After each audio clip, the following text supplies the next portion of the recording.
कभी कभी ऐसा भी होता है कि कोई पुरानी चीज़, कोई पुरानी गलती, कोई पुराना व्यवहार हमको मुश्किल में डालता है, वो बार बार हमें सताता है।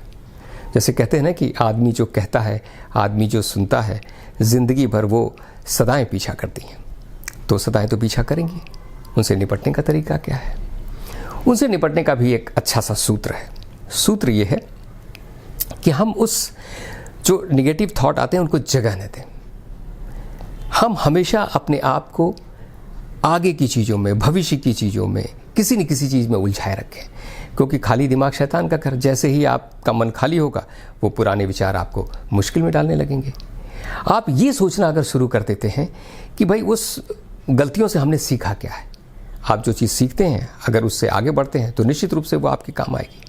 आप ऐसे ही समझिए कि जैसे मान लीजिए किसी कमज़ोर क्षणों में किसी वजह से आपने एक नौकरी छोड़ दी, हो सकता है आपने ईगो पे ले लिया, और उसके कुछ दिनों बाद आपको कोई नौकरी नहीं मिलती है, तो आप पछताते रहेंगे कि हाय मैंने वो काम ऐसा क्यों किया, अपने पर काबू नहीं रख पाया, अपने ईगो को नहीं संभाल पाया। पर कुछ दिनों बाद आपको एक अच्छी सी नौकरी मिलती है, और ये नौकरी उससे भी अच्छी है। तब क्या करेंगे आप? तब तो आपको लगेगा अच्छा हुआ यार उसको छोड़ दिया था, देखिए मैं इंटेलिजेंट आदमी हूँ, इसके बाद इतनी अच्छी नौकरी मिली।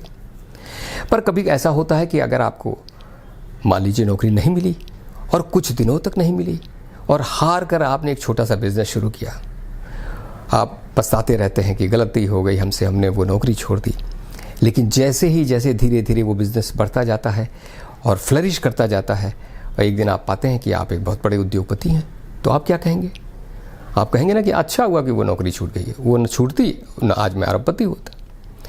तो ये एकदम फैक्ट ये है कि ये डिपेंड करता है कि आज आपकी सिचुएशन में वर्तमान आपका कैसा है। वर्तमान अगर अच्छा है तो पुरानी मुश्किलें भी आप बड़े रोमांटिक अंदाज से बताएंगे। अगर एक वक्त था कि अब पैसे नहीं हुआ करते थे और बस से जाने तक के पैदल काफ़ी चलना पड़ता था, खाने के लाले पड़े थे, और ऐसा होता था कि एक दिन बड़ा पाव मिला तो दूसरे दिन मुश्किल हो जाती थी। किसी दोस्त ने अगर खाने पर बुलाया तो दोपहर में खाने को बुलाया तो इतना ठूस लिया कि शाम तक भी भूख न लगे, ऐसी सिचुएशन थी। और आज देखो हालत क्या है। लेकिन हाँ, मैंने उन दिनों में, उन बुरे दिनों में सीखा बहुत कुछ है, तो आप उन बुरे दिनों को भी क्रेडिट देते हैं अगर आज आप सफल हैं।